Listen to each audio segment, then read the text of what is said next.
আমি বিছানায় শুয়েছিলাম। মনে হচ্ছিল তারা আসলে কিছুক্ষণ গল্প হবে। চোখ বন্ধ করে শুয়ে থাকলেও ঘুম আসছিল না। অপেক্ষা করছিলাম কখন তারা আসবে। প্রায় 1 ঘন্টা পরে কথা বলতে বলতে তারা ঘরে ঢুকল। খালা মাকে বলল, তুই কি মাঝখানে শুবি? মামিদু হেসে বলল, না, তুই মাঝখানে শুয়ে পড়।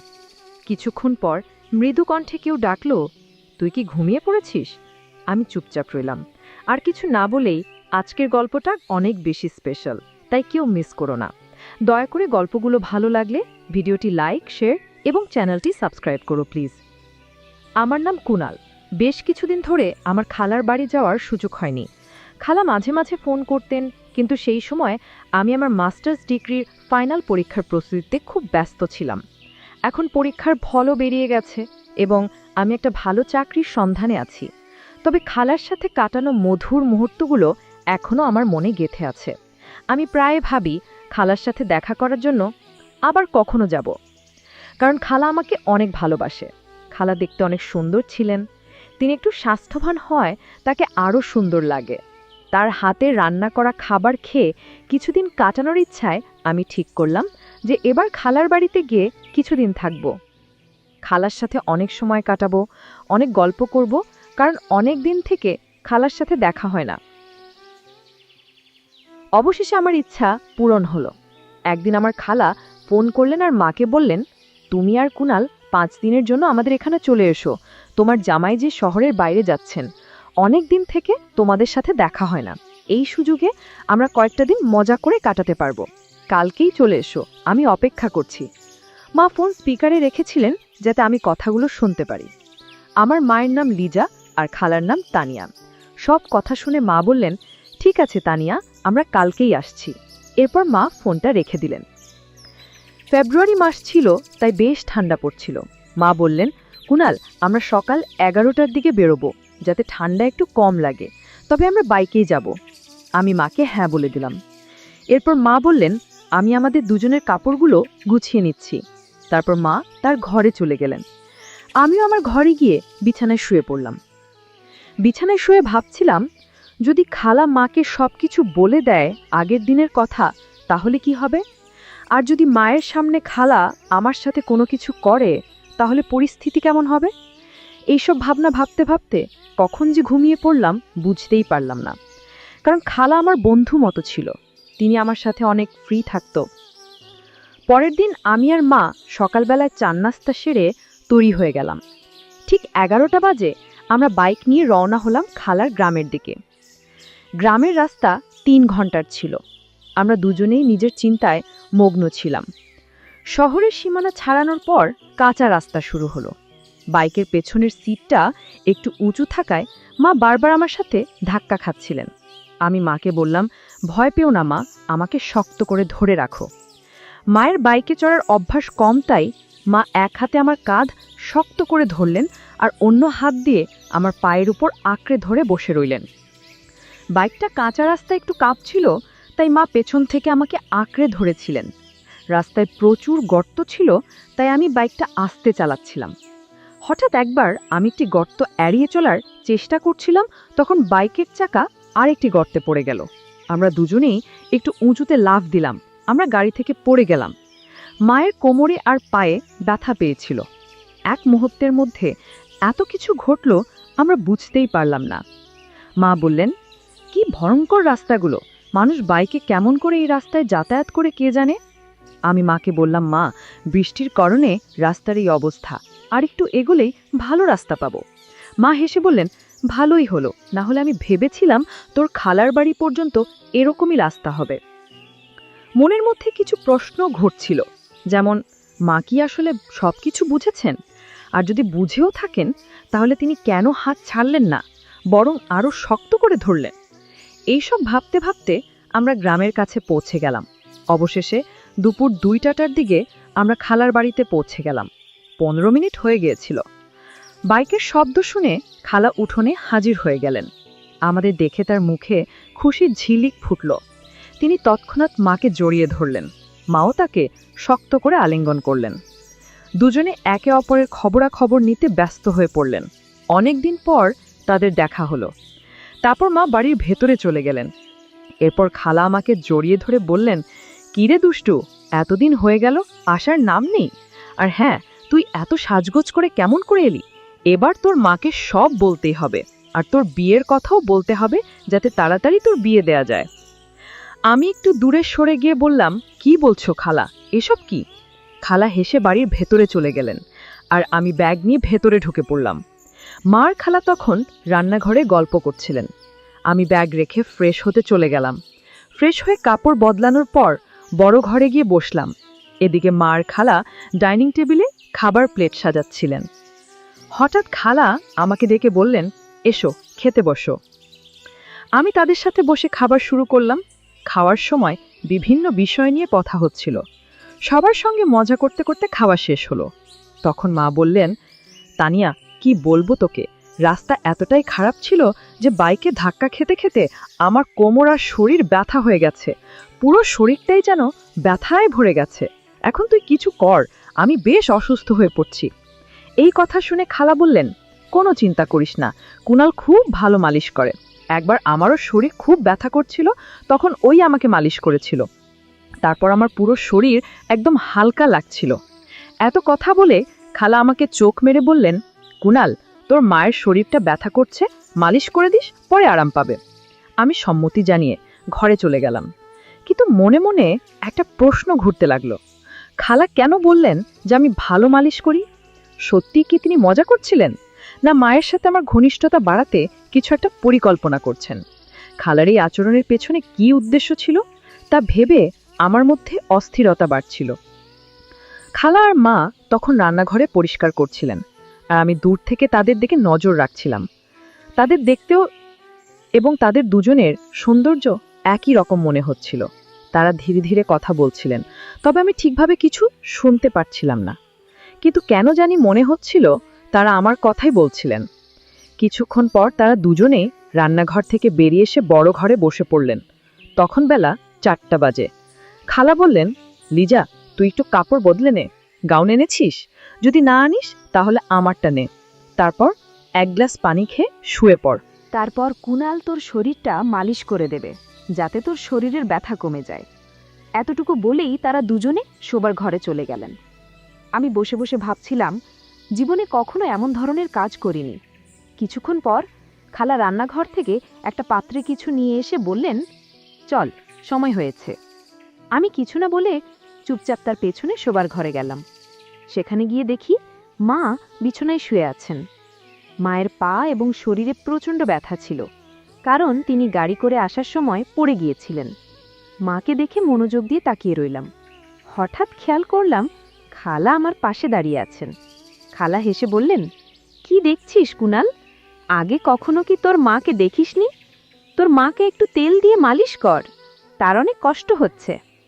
মায়ের ব্যথা লাঘব করার জন্য আমি বিছানার পাশে বসে একটু চিন্তায় পড়ে গেলাম। তখন খালা ছোট্ট একটা পাত্রে তেল এনে আমার হাতে দিলেন এবং বললেন, শুরু কর, পা থেকে শুরু কর। আমি আস্তে আস্তে মায়ের পায়ে তেল লাগাতে শুরু করলাম। খালা পাশে বসে মনোযোগ দিয়ে আমার কাজ দেখছিলেন। যদিও আমি প্রথমে একটু সংকোচ বোধ করছিলাম, তবুও ধীরে ধীরে কাজটা চালিয়ে গেলাম, কারণ মাকে সুস্থ করতে হবে। আমার মনের ভেতর শুধু একটাই চিন্তা ছিল, মাকে সুস্থ করতে হবে।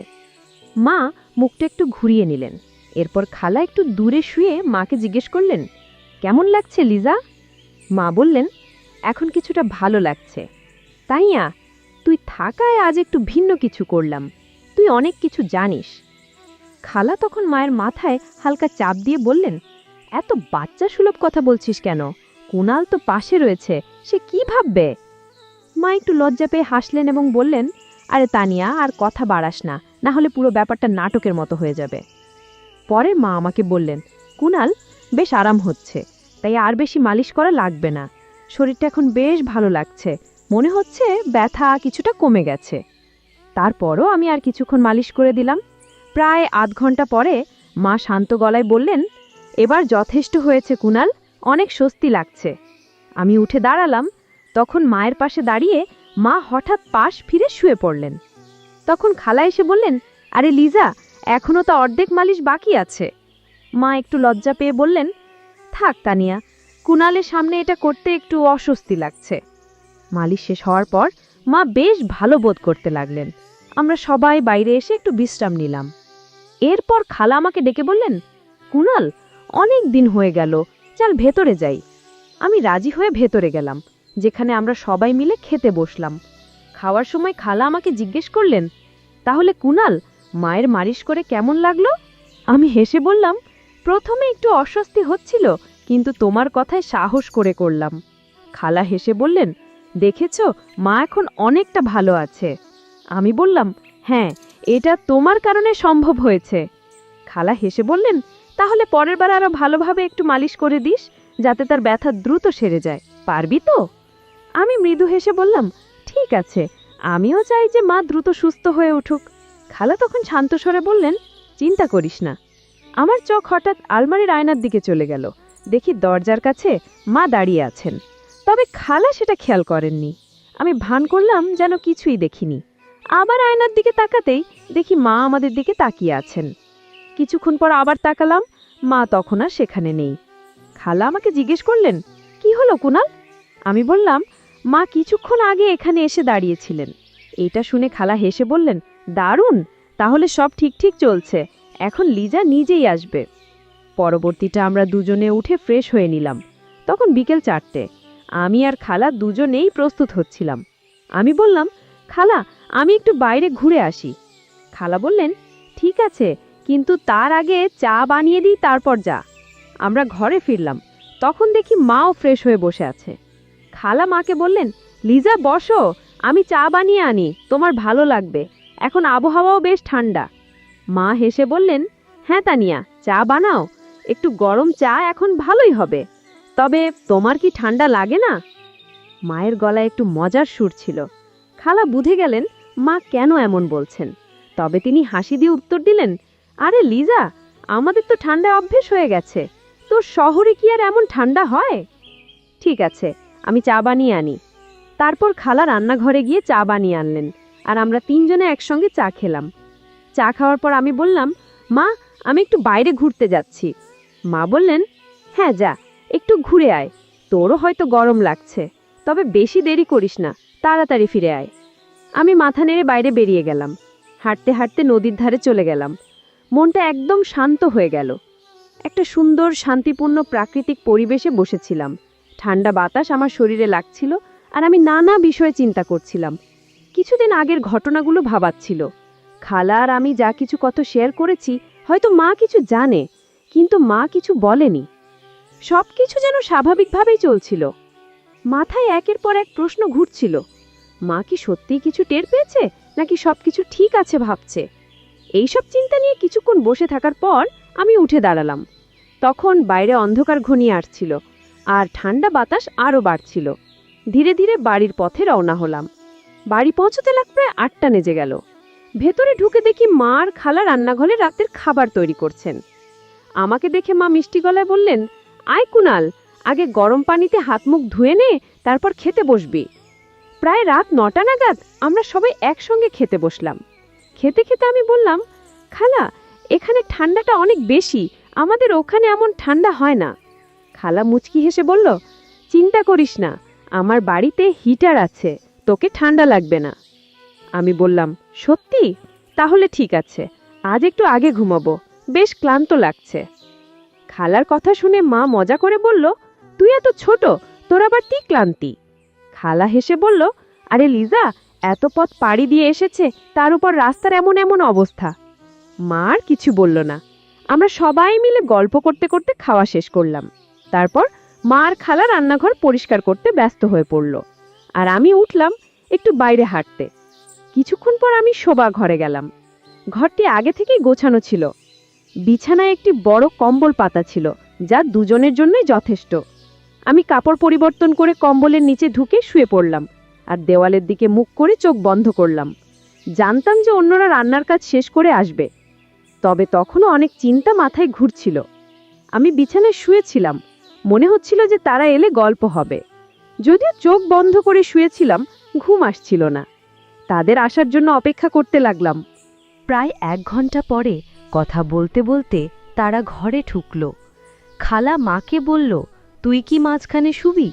মা হেসে উত্তর দিল, না তুই শুইস না মাঝখানে।